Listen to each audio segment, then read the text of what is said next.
Subscribe to our YouTube channel and press the bell icon to get the latest updates.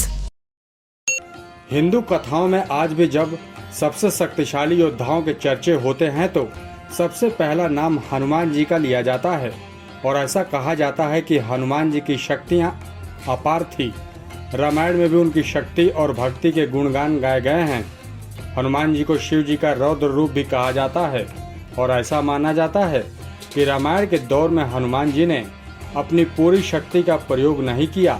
अगर वो अपनी पूरी शक्ति से युद्ध लड़ते तो लंका का विनाश वो अकेले ही कर देते।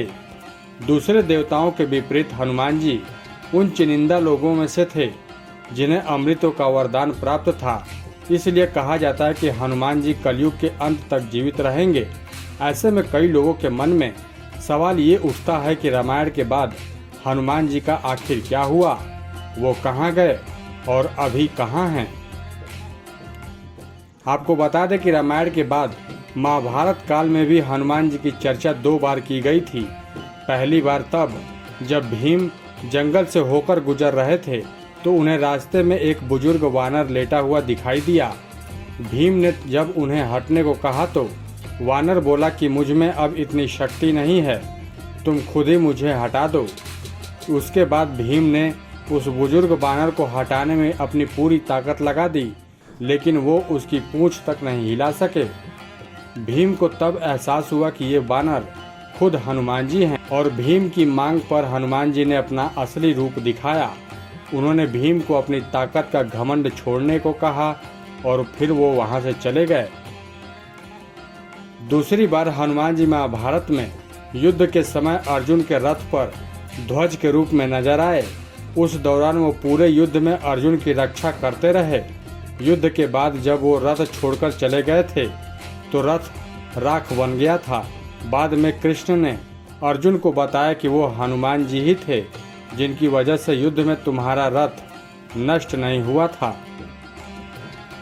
उसके बाद भी दुनिया के कई हिस्सों में हनुमान जी को देखे जाने की बात सामने आई है, जिसमें भारत के अलावा चीन, इंडोनेशिया और कंबोडिया जैसे देश शामिल हैं, जहां अलग अलग नामों से हनुमान जी की कहानियां सुनाई जाती हैं। और इतना ही नहीं, अमेरिका से लेकर अफ्रीका तक शक्तिशाली वानर होने के चर्चे भी होते हैं। 14वीं सदी में ऋषि माधवाचार्य ने भी हनुमान जी से साक्षात भेंट करने की बात कही है। 17वीं सदी में तुलसीदास जी ने भी ये बात मानी थी कि उन्हें खुद हनुमान जी ने रामायण का हिंदू अनुवाद कर उसे लिखने की प्रेरणा दी थी। उसके बाद और कई जगहों पर लोगों ने हनुमान जी को देखे जाने का दावा किया है और ऐसा कहा जाता है कि हनुमान जी आज भी जिंदा हैं। वो उन जगहों पर जाते रहते हैं जहां श्री राम का नाम सच्चे मन से लिया जाता है। श्रीलंका में मिले हनुमान जी के पैरों के निशान को आज भी उनके आसपास होने का सबूत माना जाता है। तो दोस्तों, अगर आपको ये खबर अच्छी लगी हो तो आप हमें कमेंट करके ज़रूर बताएं और आप हमारे चैनल को सब्सक्राइब करना बिल्कुल भी ना भूलें। Subscribe to our YouTube channel and press the bell icon to get the latest updates.